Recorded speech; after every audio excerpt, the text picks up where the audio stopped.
tarde a todos e todas. Estamos iniciando hoje mais uma tarde de trabalho do segundo Simpoast, Memória, Fontes Orais, Testemunhais, na pesquisa sobre a história do associativismo e do sindicalismo dos trabalhadores em educação. Hoje a nossa primeira mesa temática, Testemunho Histórico Educacional, a presença de Hermes Zanetti na construção da Confederação Nacional dos Trabalhadores em Educação. Essa mesa é a primeira mesa temática, temos como convidados o professor Hermes Zanetti, o professor Amarildo Ferreira Júnior e o professor Cacau Pereira. E o nosso convidado central da mesa de hoje, né, o professor Hermes Zanetti. Ele foi deputado federal de 1983 a 1991 e na Constituinte, que é de 1987 a 1988. É advogado, professor, iniciou militância política no Movimento Democrático Brasileiro, o MDB, partido de oposição ao regime militar, instaurado no país em abril de 64. Foi presidente do Centro de Professores do Rio Grande do Sul entre 1975 e 1979. Presidiu depois a Confederação dos Professores do Brasil. Destaquei algumas coisinhas, né, do que ele fez na sua longa trajetória, que ele vai contar para a gente um pouquinho das memórias. E aí, dentro das coisas que eu escolhi, ele foi titular na Comissão de Educação e Cultura, em abril de 1984, e votou a favor da emenda Dante de Oliveira, que previa as eleições diretas para presidente da República. Durante a sua legislatura, ele votou contra todos os decretos-leis de arrocho salarial, opondo-se também ao projeto que proibia a demissão imotivada do trabalhador. Além disso, defendeu a convocação de uma constituinte, defendia a reforma agrária e o fim da censura e o voto vinculado. Ele é autor do livro O Complô, como o sistema financeiro e seus agentes políticos sequestraram a economia brasileira, livro que virará um filme homônimo, do mesmo nome. E aí, eu pensei, como que eu vou falar de memórias com o professor Hermes Zanetti, se eu não o conheço? Já tinha ouvido falar, sei quem é, mas não o conheço, né? Não é uma pessoa que eu tenho contato, que é das minhas relações. E aí, eu recorri ao quê para falar sobre ele? Eu recorri ao trabalho do Cacau, porque no Grupis a gente tem o bom hábito de colocar nos nossos anexos, né, no finalzinho dos nossos trabalhos, as entrevistas transcritas. E aí eu fui ler a entrevista do Cacau, feita com o professor Hermes Zanetti, para conhecer, para saber quem que era. Então, não são memórias minhas, mas são memórias e coisas, assim, aspectos que eu peguei lá. Então, assim, eu sei que o professor Hermes era um menino que sofria bullying na escola, que falava um idioma chamado Tarian, que eu nunca tinha ouvido falar, eu aprendi, que era um menino magricela, narigudo, cheio de sardas, espinhas e cabelos vermelhos. E foi um orador da sua turma, num discurso que ele entregou um discurso para os padres, e, na verdade, já começava revolucionário, né? Porque na hora de falar, ele falou totalmente outra coisa, porque ele sabia que se ele entregasse o discurso real, ele seria censurado. Então, assim, essa é a importância, assim, de frisar, né, esses trabalhos que a gente faz, assim, dentro do Grupis, e esse nosso costume de ter esses materiais na íntegra. Porque a gente poderia usar esse material, construir todo o trabalho e depois deixar guardadinho só conosco. Mas a gente coloca esse material para que todas as pessoas tenham acesso a isso. Então, através do trabalho do Cacau, eu conheci um pouquinho do professor Hermes Zanetti. Então, esses trabalhos de base, como chama o professor Carlos Bauer, eu acho que ele tem uma importância tremenda já nesse sentido. E aí eu não vou tomar mais tanto assim o tempo, porque a fala hoje mais importante é da nossa mesa, né? Aqui foi só uma apresentação de memórias. E aí a gente começa com o nosso convidado principal, né? O professor Hermes Zanetti. Fique à vontade, professor. Muito obrigada. Bem, você quase me emocionou aqui na sua apresentação, então vamos lá, não é? Boa tarde a todos e a todas.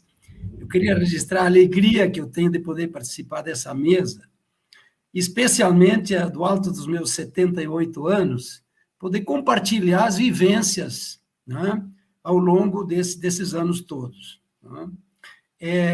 Eu preparei uma memória, vamos dizer assim, né, que eu pretenderia relembrar os fatos, tirando a parte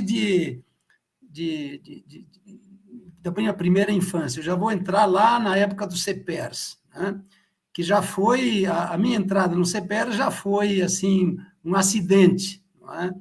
Porque eu já tinha saído do magistério licenciado, estava terminando a licença, aí me chamaram para que ficasse como advogado do CEPERS, dando um expediente por semana, sem sair do cargo de professor.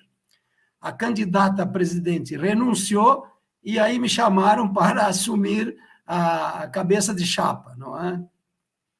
Interessante que neste dia, na madrugada desse dia em que ocorreu essa alteração na chapa, eu recebi a visita de um pessoal da minha terra, Veranópolis, lá na Serra Gaúcha, me propondo assumir a direção de uma empresa que estava em dificuldade, e eu, tirando a empresa desse sufoco, eles dariam a empresa para mim.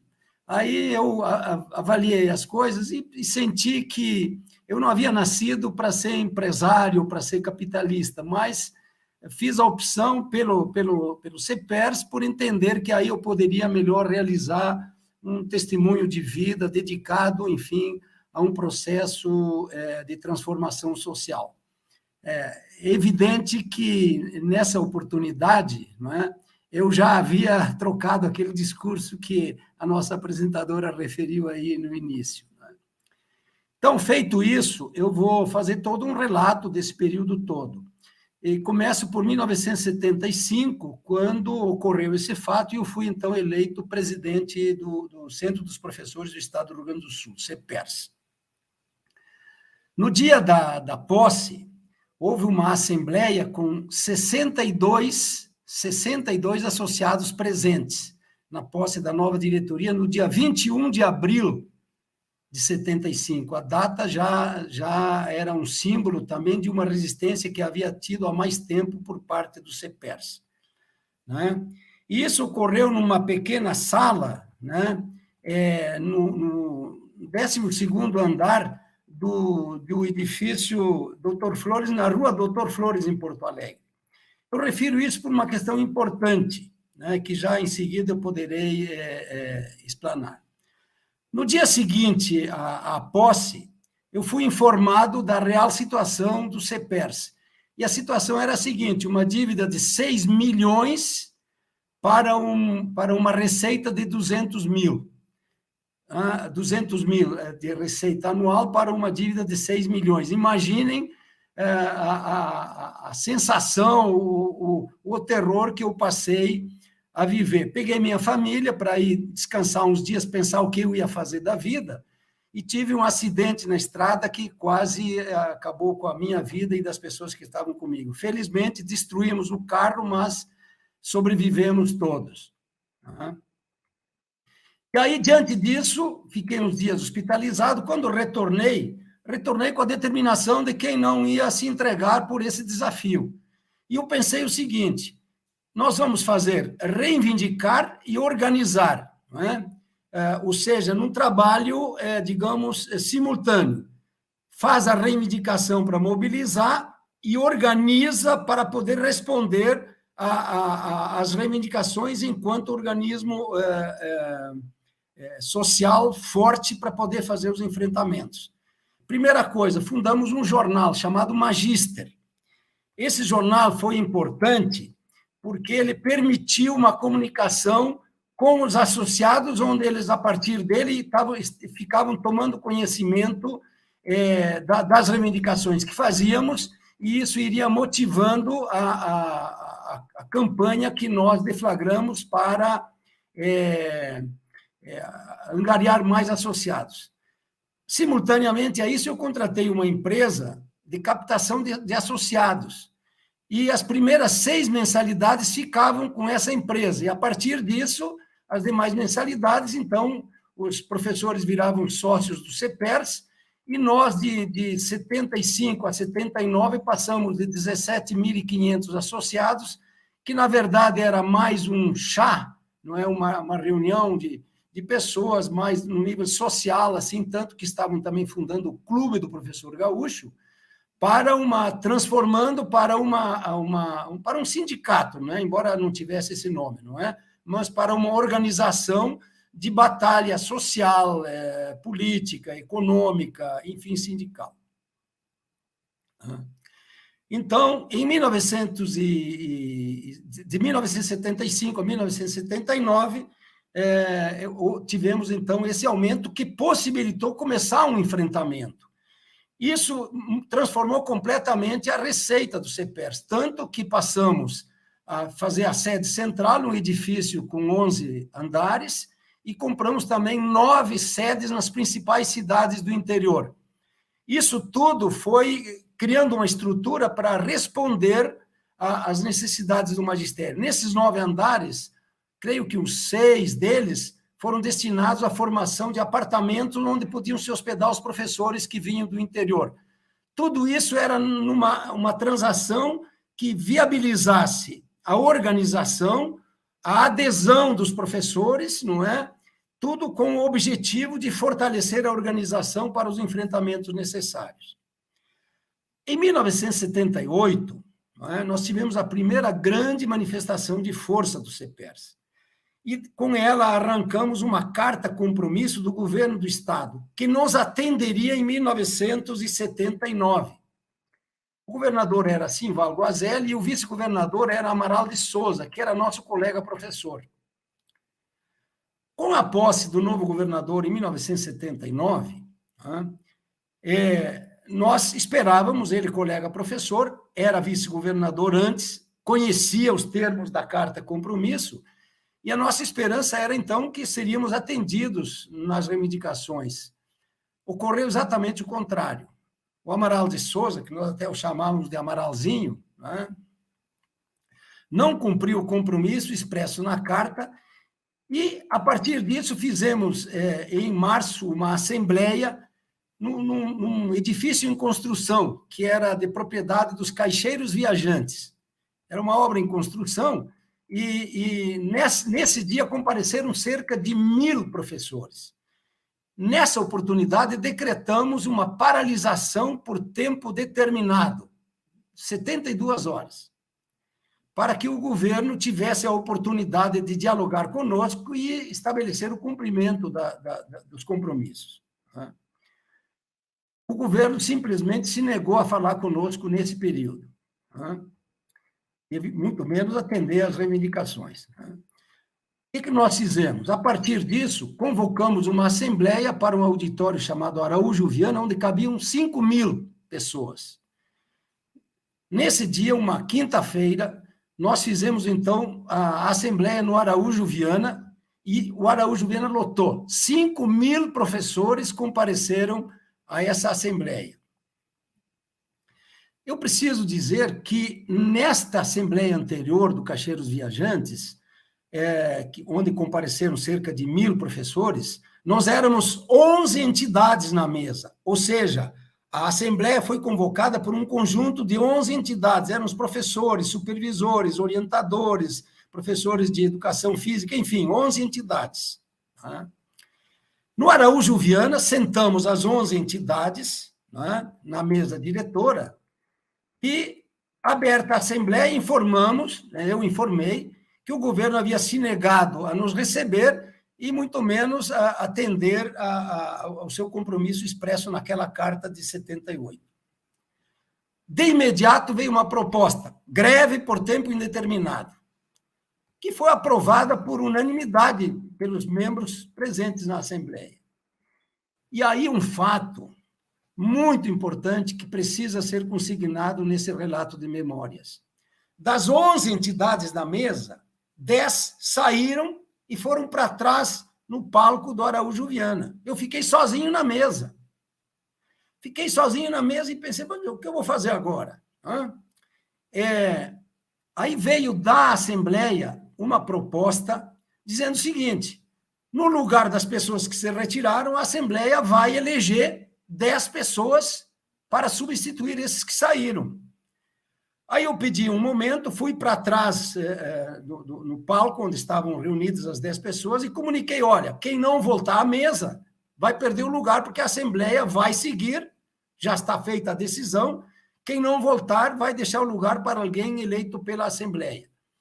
Aí alguns voltaram, outros não, e aí a Assembleia, não é, elegeu, no lugar dos que não voltaram, membros substitutos. Muito bem. Nesses membros substitutos vieram personalidades importantes, tipo Teresa Noronha de Carvalho, não é? Uma dirigente de magistério de grande luta, de um grande caminho de trabalho, enfim.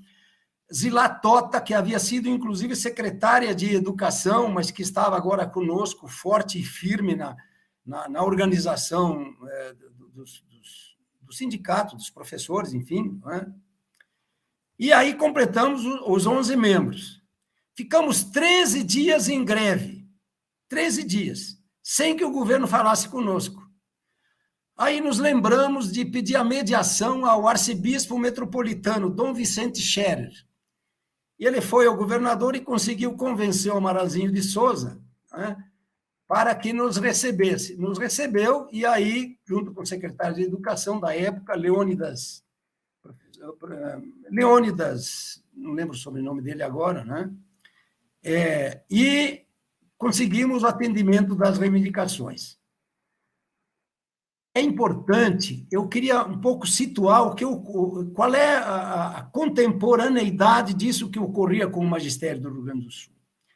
Nessa mesma época, o Lula, com suas greves no ABC, fazia o primeiro grande movimento sindical. E o Lívio Dutra, em Porto Alegre, com o Sindicato dos Bancários, também fazia a greve lá, liderava a greve dos bancários no Rio Grande do Sul.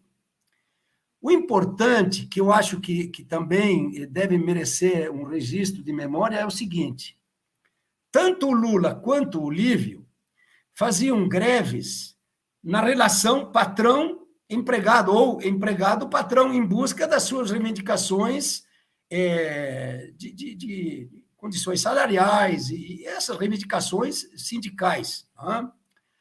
O que eu quero destacar é uma coisa que eu considero muito importante, que é o seguinte: as nossas greves eram diretamente contra o governo. E o governo era um sistema único. É preciso lembrar que, naquela época, o governador era nomeado pela ditadura, ou seja, era um agente do presidente da República sustentado pelas forças militares.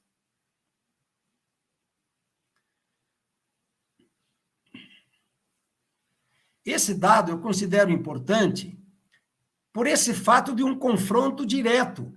E essa sensação é que afastou parte daquelas entidades que correram da raia, como se diria no Rio Grande, não é? Porque, evidentemente, era um enfrentamento direto com os governos da ditadura. Contemporaneamente a esses fatos, eu fui eleito vice-presidente da CPB, da Confederação de Professores do Brasil, que tinha na presidência Maria Thelma Lopes Cansado. Ela era presidente da Associação de Professores Primários de Minas Gerais. Em 1979, a Maria Thelma Lopes Cansado renunciou à presidência em razão dos conflitos entre o movimento sindical dos professores e os governos. A Maria Thelma não tinha, vamos dizer assim, aquela garra de fazer os enfrentamentos que as circunstâncias exigiam naquela época, né? Então, ela preferiu renunciar. E aí eu assumi a presidência, com a renúncia da Maria Thelma, e eu renunciei à presidência do CEPERS nessa época, para poder me dedicar, não é, à presidência da CPB, porque já pipocavam muitos movimentos a nível nacional de professores e precisava de uma dedicação forte minha. Porém, embora eu tenha renunciado à presidência do CEPERS, o importante é destacar que eu tinha já uma liderança muito forte, então houve um consenso nas lideranças de que eu continuasse como comandante do comando de greve no Rio Grande do Sul, embora não fosse mais o presidente. E aí é necessário também que, em função disso, se registre a greve de 1980. O governo deixou de cumprir, de novo, aquilo que assumiu na greve de 79, que já não havia cumprido o compromisso assumido em 78, na carta. E, em função disso, deflagramos nova greve em 1980. Aí o governo engrossou conosco e se negou a dialogar.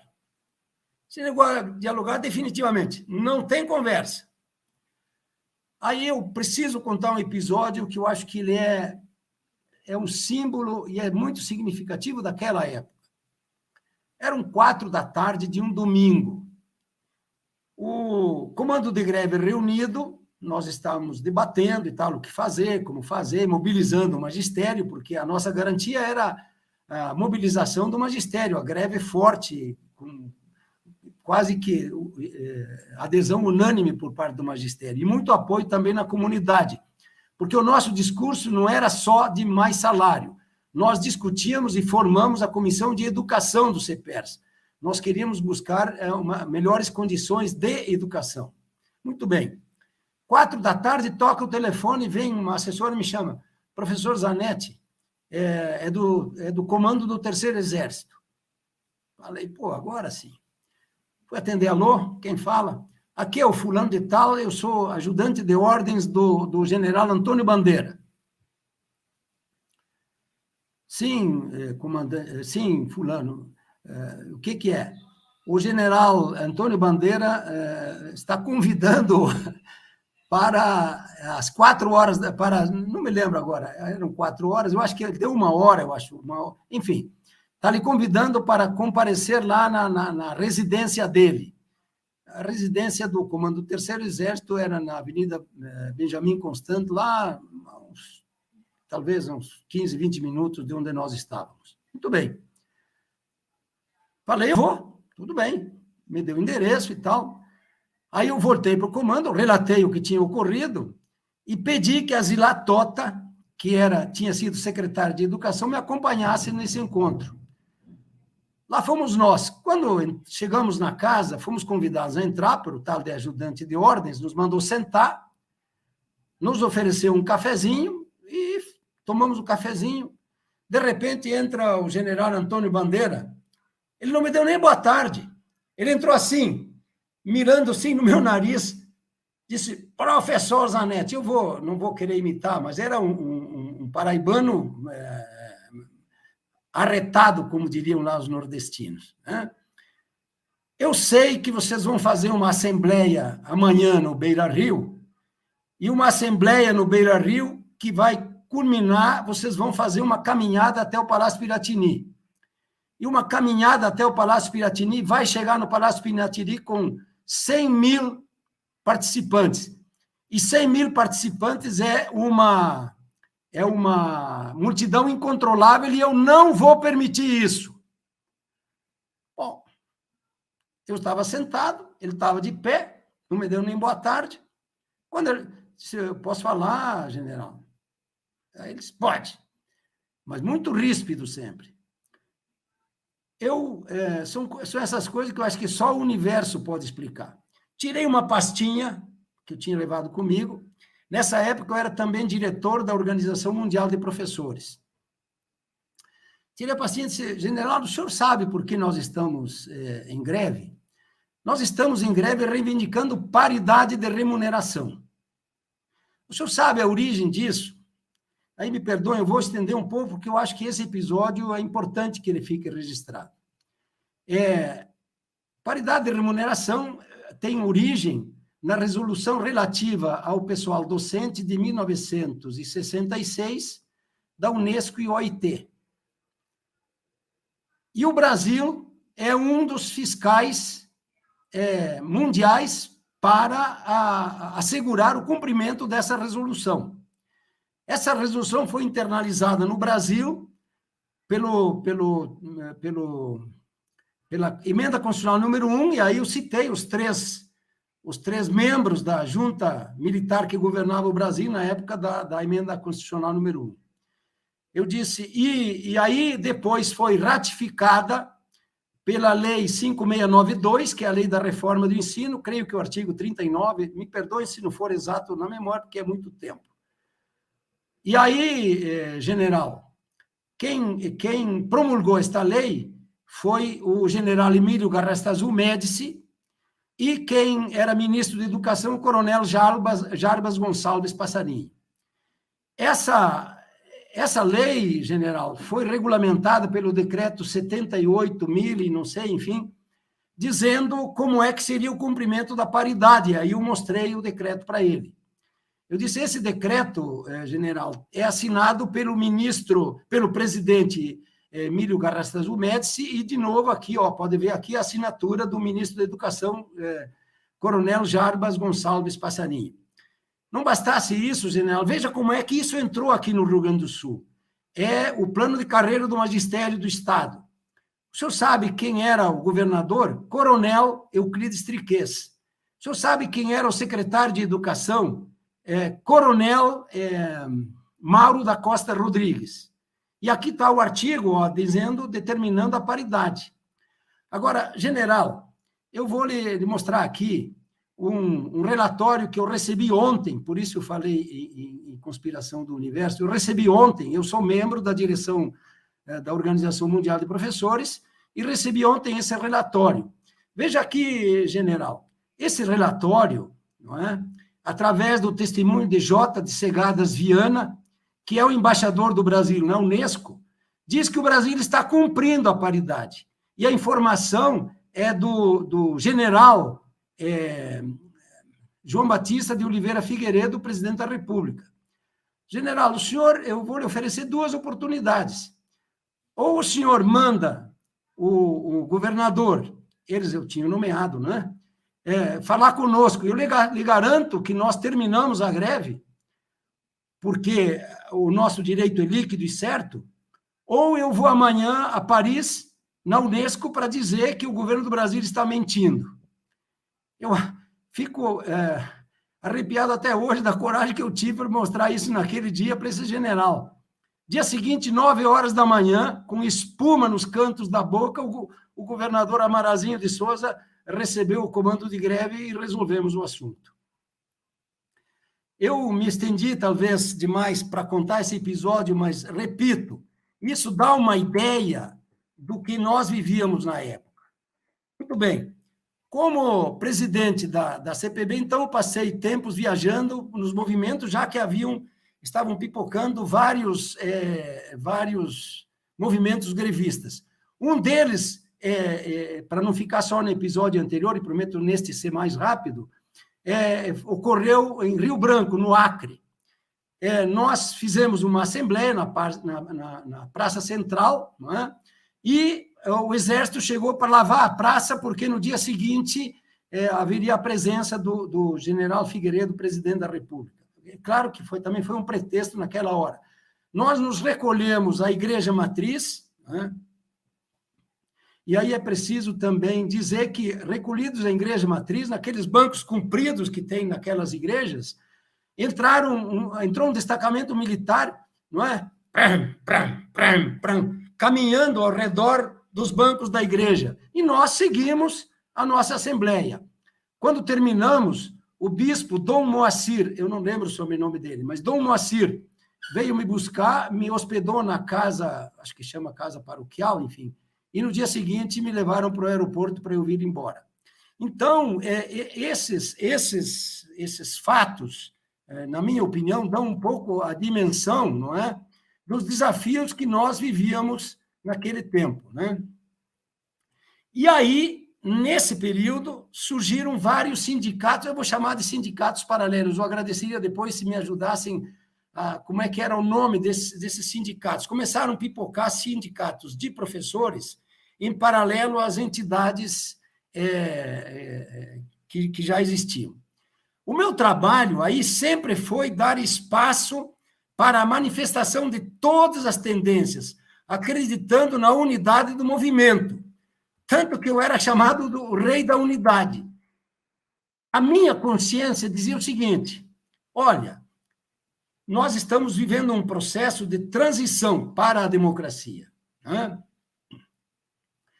Não considero justo perdermos o que já foi criado como organização, mas muito menos justo seria, não é, tolher a oportunidade de que essas entidades fossem se transformando de tal sorte que pudessem responder a um novo tempo, não é, diante de uma nova realidade e de desafios ainda imensos que nós estávamos vivendo, né? Essa atitude eu considero fundamental para que nós tivéssemos uma evolução natural, democrática e legítima, para que as novas lideranças e tendências fossem se afirmando na luta e a própria luta evoluindo, né? Nesse momento, nestas circunstâncias, com esta abertura, com este clima que se foi gerando, é que surgiu a proposta da CNTE, ampliando a organização para todos os envolvidos, né, na ação educacional e juntando-se à luta dos trabalhadores. É isto. O general estava com medo de 100 mil pessoas na rua. Não era movimento de vanguarda que saiu o trio de ferro dos gaúchos. O trio de ferros fica por minha conta. Tereza Noronha, aquela senhorinha frágil, que era a Tota, e o senhor Zanetti, que era um alto, forte, cabelos avermelhados, imensos, entendeu? Vermelho. O Zanetti era vermelho, né? Então, eu queria encerrar a minha fala colocando esse contexto, e um pouco daqui do que eu falei também vieram das minhas memórias, porque eu tive o privilégio de passar pela Escola dos Gaúchos, frequentando as plenárias dos congressos da CPB. Muito obrigado, Zanetti, por você ter me educado mais uma vez. Muito obrigado, Cacau, por também você ter dado informações tão preciosas.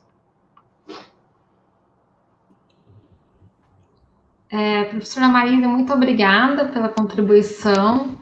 É muito interessante, né? Todas as suas lembranças do professor Zanetti aqui. E às vezes é tão difícil a gente conseguir ter essa oportunidade, né? Duas pessoas que pesquisaram o tempo histórico, pesquisaram os fatos, e um personagem, uma testemunha dos fatos, podendo falar sobre. Isso daqui é fantástico, né? E também essa questão que o professor Amarílio trouxe da unidade. E para mim ficou muito claro também, quando eu li a entrevista, né, de como isso era presente na atuação do professor Zanetti. E agora eu vou deixar ele aqui com a gente, para ele comentar um pouquinho as falas do Cacau e as falas do professor Amarílio. À vontade, professor Zanetti. Primeiro, vocês vão me deixar maluco? Ah, meu Deus.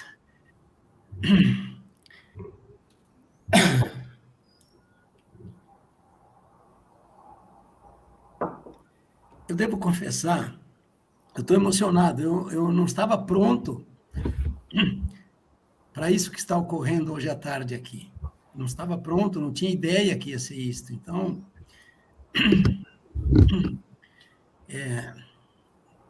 respirando aí para poder fazer algum comentário sobre as intervenções aí do Cacau e do Amarílio, né? O Cacau, eu conheci já ele na entrevista e tal, não lembro se tínhamos tido oportunidade anterior de vivência. Minha memória não registra isso, não sei. O Cacau é que pode nos dizer isso. Mas o Amarílio, sim, evidente em todas as nossas assembleias, nas discussões. O Amarílio era uma chama acesa, sempre explodindo, sempre iluminando, sempre questionando, vibrante.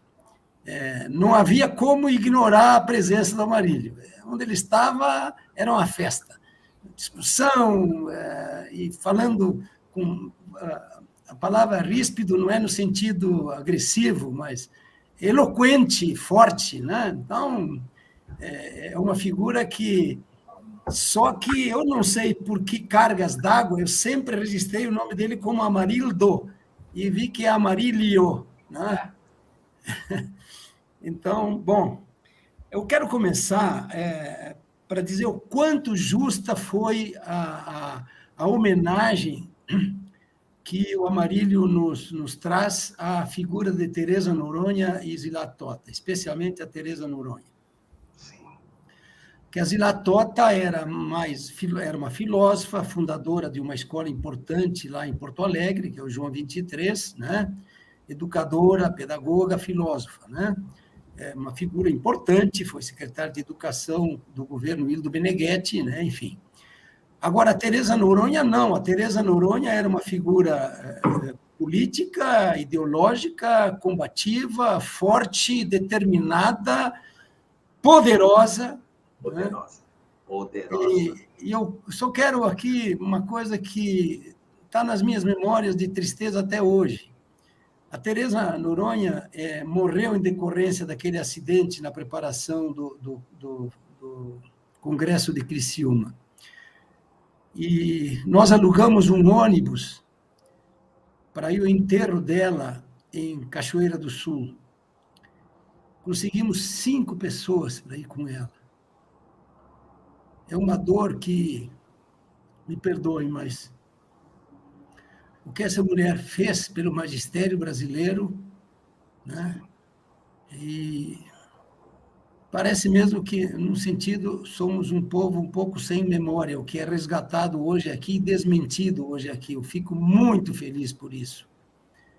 Creio que esse depoimento do Amarílio, especialmente em função da Teresa, de alguma forma, quem coordena esse trabalho deveria fazer chegar à família dela, né?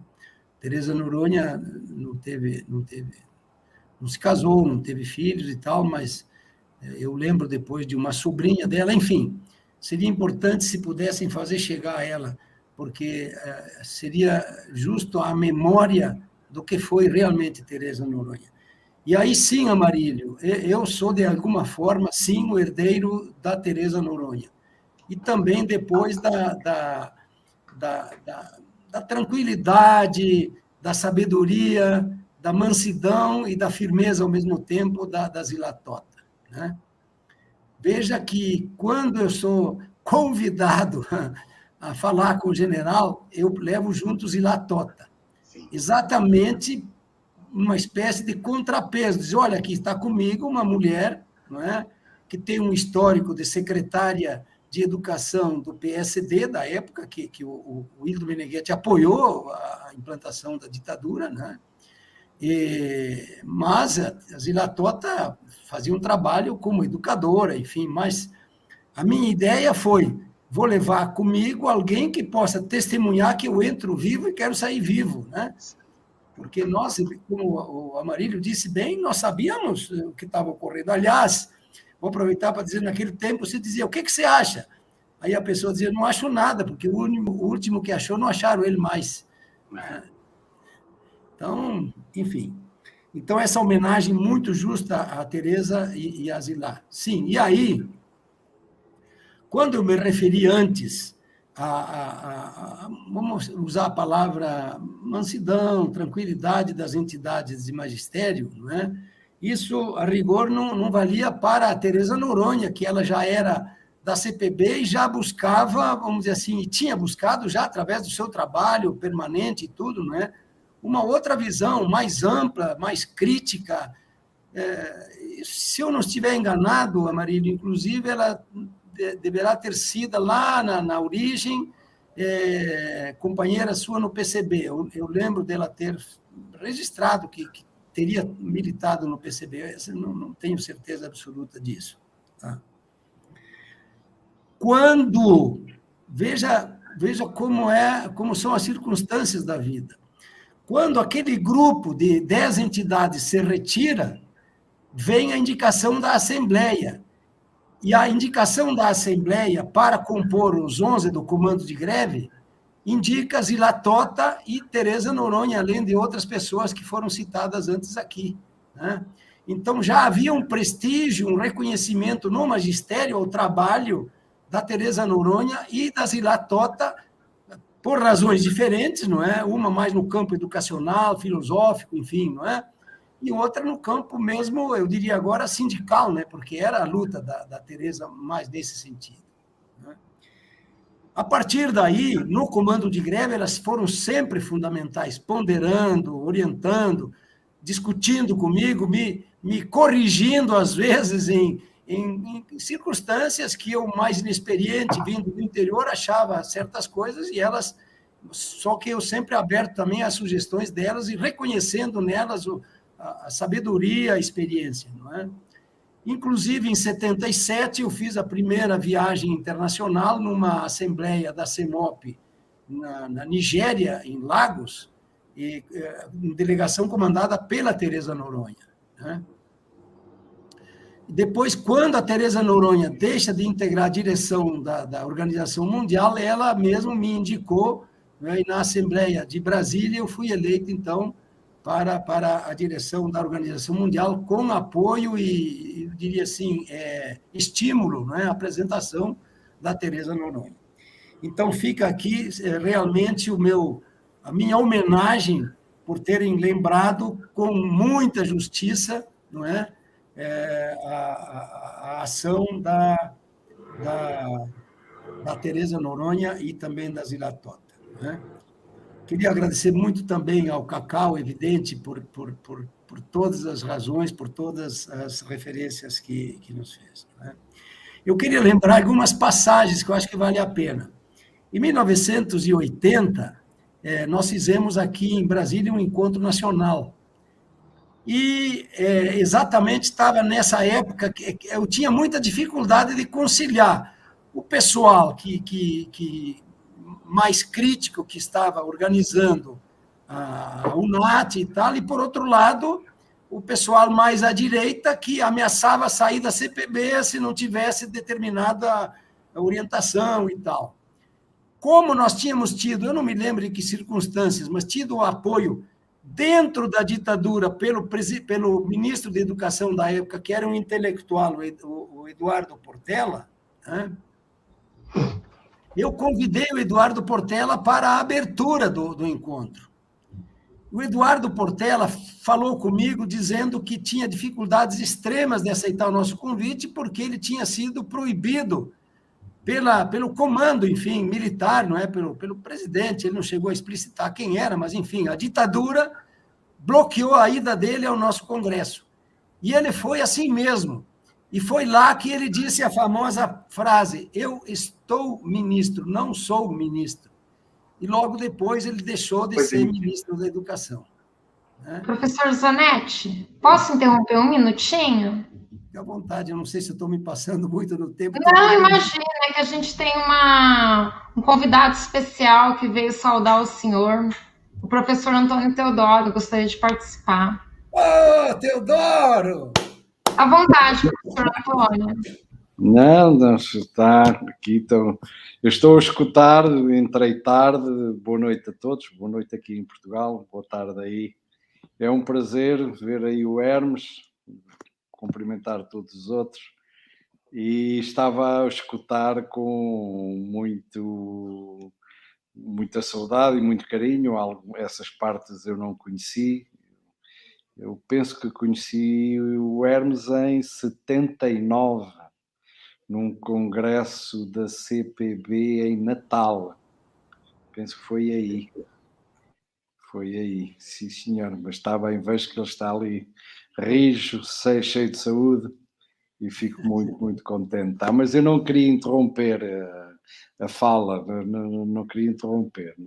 Era só para vê-lo e dar um abraço. Professor Zanetti, fica à vontade. Eu tenho um carinho imenso pelo Antônio Teodoro. Vocês não sabem quanto importante ele foi para mim, para a Bebel, minha esposa, como eles nos receberam em Lisboa, um prato especialíssimo preparado pela esposa dele, não é, na casa deles, com um azeite feito pela família dela, que nos move o paladar até hoje, não é?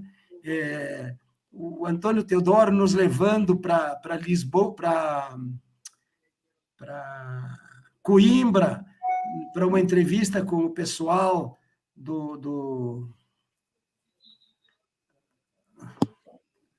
lá do Souza, como é? Me ajuda aí. Do Boaventura, foi? Do Boaventura de Souza Santos, não é? Enfim, eu poderia aqui discorrer N episódios que nós devemos essa amizade, essa imensa gratidão que nós temos pelo Antônio Teodoro. E fico muito feliz de poder ouvi-lo e vê-lo aqui, não é, nessa oportunidade. Eu gostaria, Teodoro, depois que, através aí da nossa coordenação, ter de volta os dados para voltarmos a conversar, especialmente agora que é tão fácil através do WhatsApp, né? Tá bem? Grande abraço para ti, para tua esposa. Grande abraço. E não interrompas o que estavas a dizer, tá? E os melhores desejos de saúde e paz. Muito bem. Um abraço, um bom Natal para ti e um grande ano de 2022, que seja um ano de viragem. Muito obrigado para ti e para a família. Seja um abraço. Alguém já referiu, acho que a Marílio referiu já o Congresso de Goiânia. Esse congresso teve um símbolo histórico com a presença do Paulo Freire, não é? E a presença do Paulo Freire também fortaleceu muito a unidade do movimento, porque não precisa falar agora pelos 100 anos do Paulo Freire, mas, enfim, o que o Paulo Freire representa para a educação no Brasil e no mundo, a presença dele no congresso da CPB, eu tenho aqui um caderno especial com as fotos dele e tal. Aliás, quem olha o meu perfil no WhatsApp, as pessoas me perguntam, quem é esse velhinho? É seu avô? Não, é Paulo Freire. O meu perfil no WhatsApp é um abraço que o Paulo Freire me deu naquele congresso de Goiânia. E eu guardo isso e será para sempre o meu perfil no meu WhatsApp, né? Então, isso foi realmente um momento muito, muito importante. Eu estou tentando pensar alguns pontos assim do que eu fui recolhendo, surpreendido que eu fui, porque eu não estava, repito, preparado para isto que houve aqui nesta tarde, não é? Sobre a questão do complô. O complô é um libelo acusatório, não é? Contra fraudes de políticos de renome no Brasil, não é? Que denuncia a podridão, né?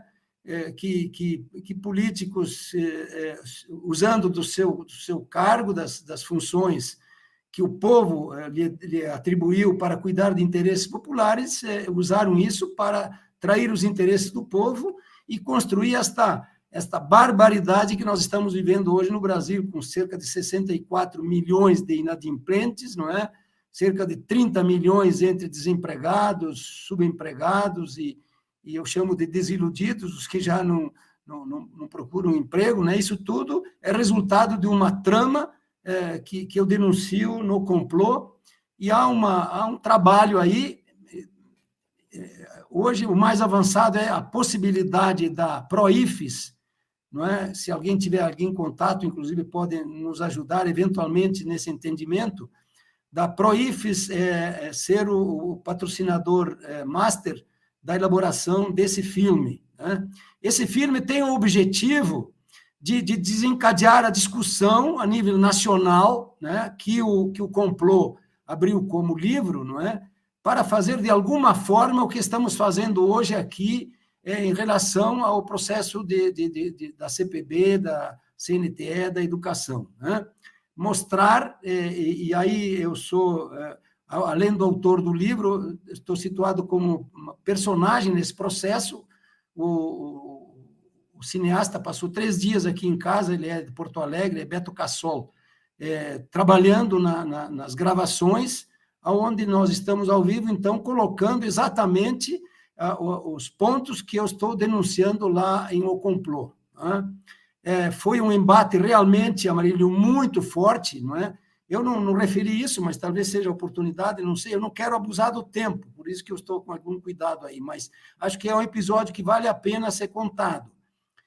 Nós havíamos sido eleitos, né, no MDB, ou PMDB na época, 23 dos 24 governadores, e a maioria absoluta dos constituintes.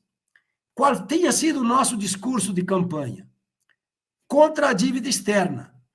Corretíssimo, porque o Brasil era presa dos interesses internacionais. O Brasil não era um país livre, o soberano. E aí eu apresentei o projeto de decisão constitucional situando o seguinte: pare a Assembleia, né? Vamos resolver o problema de auditar a dívida, resgatar o Brasil das garras dos interesses internacionais para que nos tornemos uma seção soberana e, a partir disso, se justifica uma Constituição. No dia em que esse projeto, com base no regimento da Assembleia Nacional Constituinte, vai para a votação, o Carlos Santana, um deputado português eleito pela Bahia e líder do governo na Assembleia Nacional Constituinte, imaginem vocês, um deputado líder do executivo na Assembleia, já isso é uma excrescência, mobiliza tudo para impedir a aprovação que seria certa desse meu requerimento, desse meu projeto. Aí ele tumultua a sessão, e eu percebo isso, e vou com isso está no complô, inclusive a foto, eu vou com a ideia de pegar o Carlos Santana pelo gogó e matar o Carlos Santana.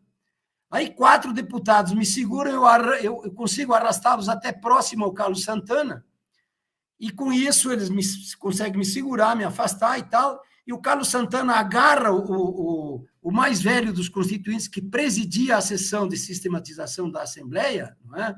Senador pelo Rio de Janeiro, né? Afonso Arinos de Melo Franco, ele arranca o senador da cadeira e declara rejeitado o projeto. Esse projeto nunca foi votado. Ele foi vítima dessa manobra, desse tumulto feito pelo Carlos Santana. Bom, nós não desistimos disso, aí retomamos a luta, aí aprovamos aí o artigo 26 do Ato das Disposições Constitucionais Transitórias. Essa aprovação se deu no dia 4 de outubro de 89. Era o último dia que podia vigiar a comissão que havia sido criada pelo artigo 26. Nesse dia, é aprovado 4 coisas. Primeiro, dá mais um ano para fazer a auditoria contábil da dívida, cerca de 150 mil documentos.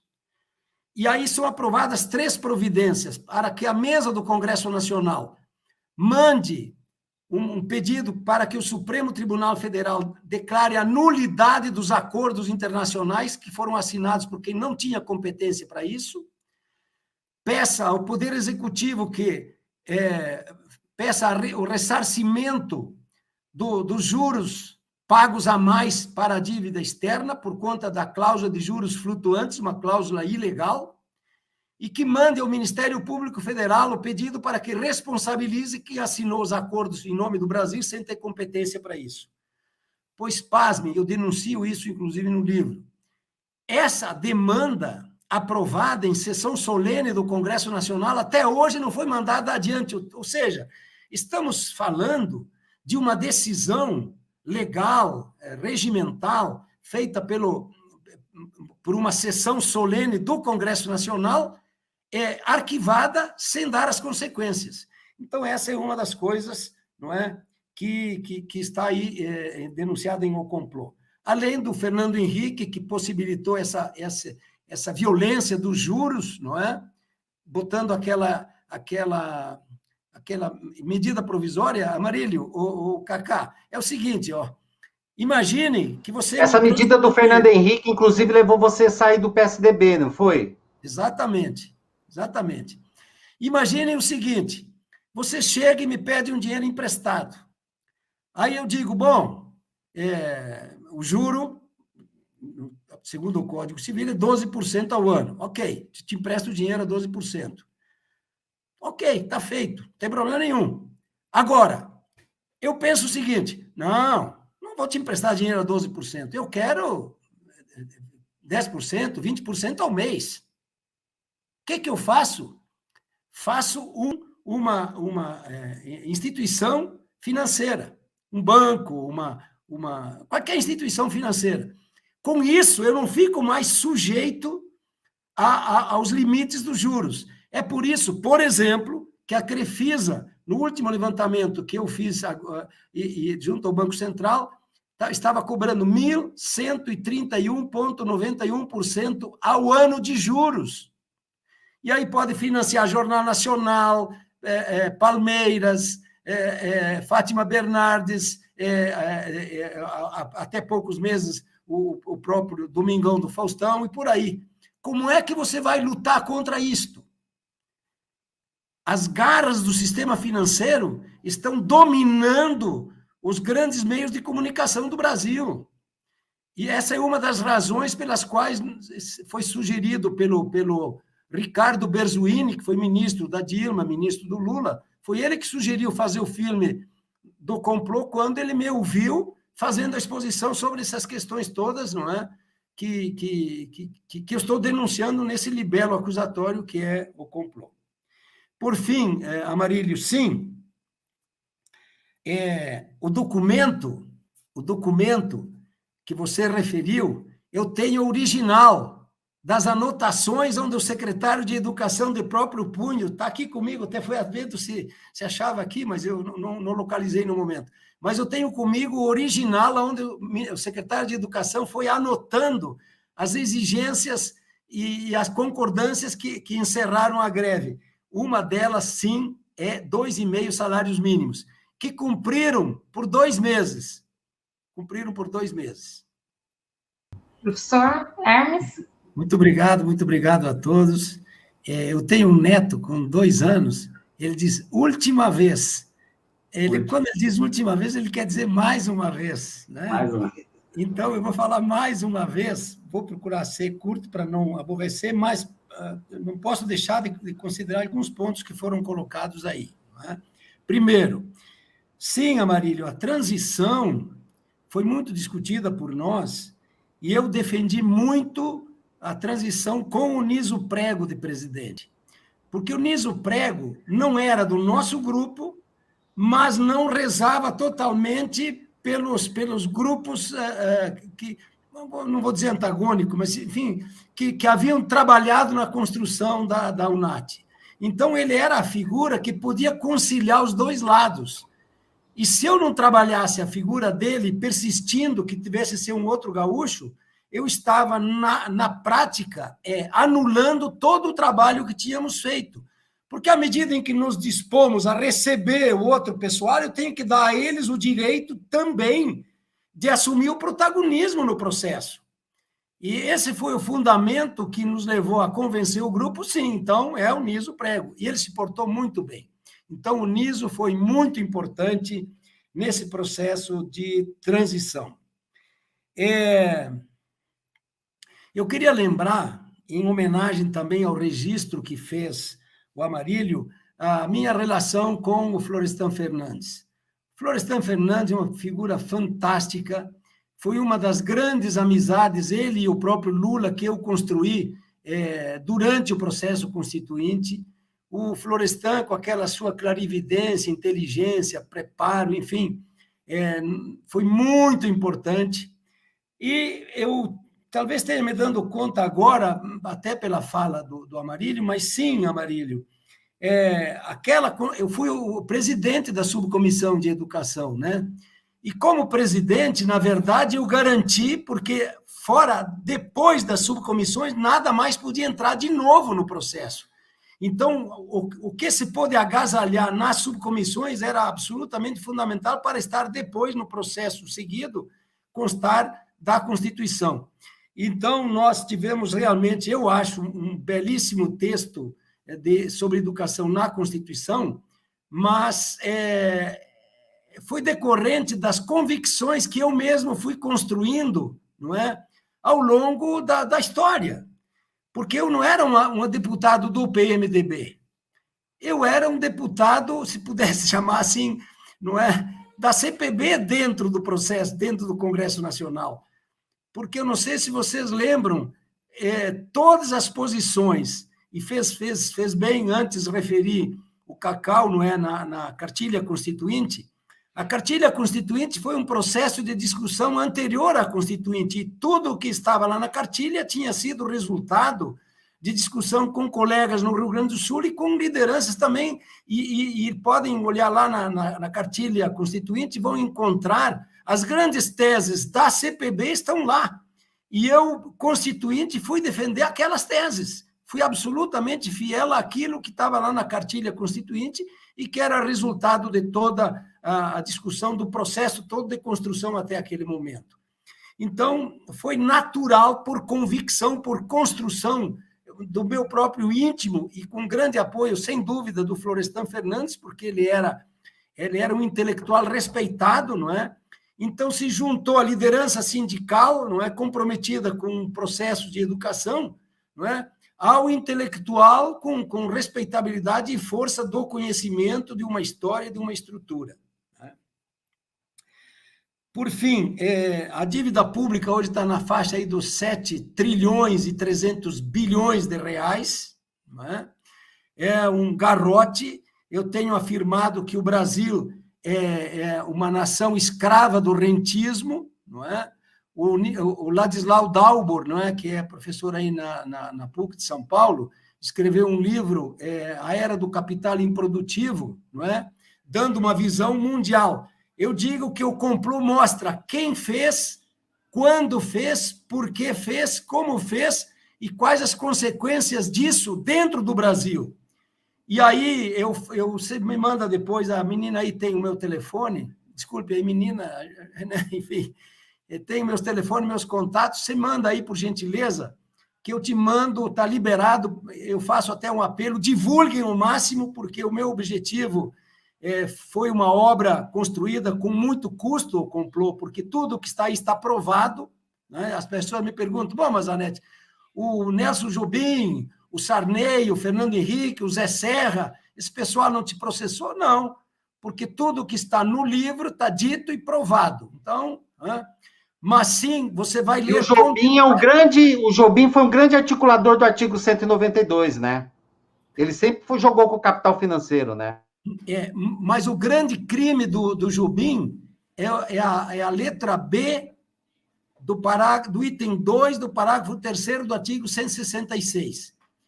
Duas letras inofensivas, criminosamente inseridas no segundo turno, quando não podia mais inovar, ele e o Gastone Rigg inseriram duas letrinhas, serviço da dívida. Esse serviço da dívida foi inserido criminosamente na Constituição, está em vigor até hoje.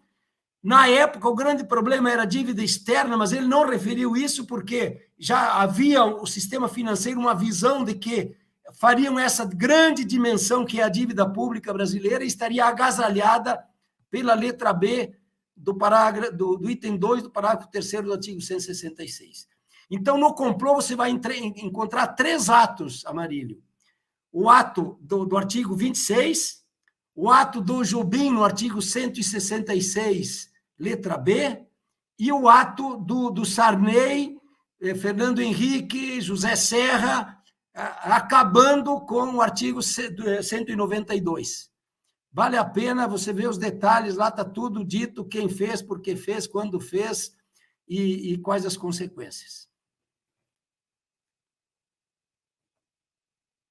Obrigado. Obrigada, professor Hermes.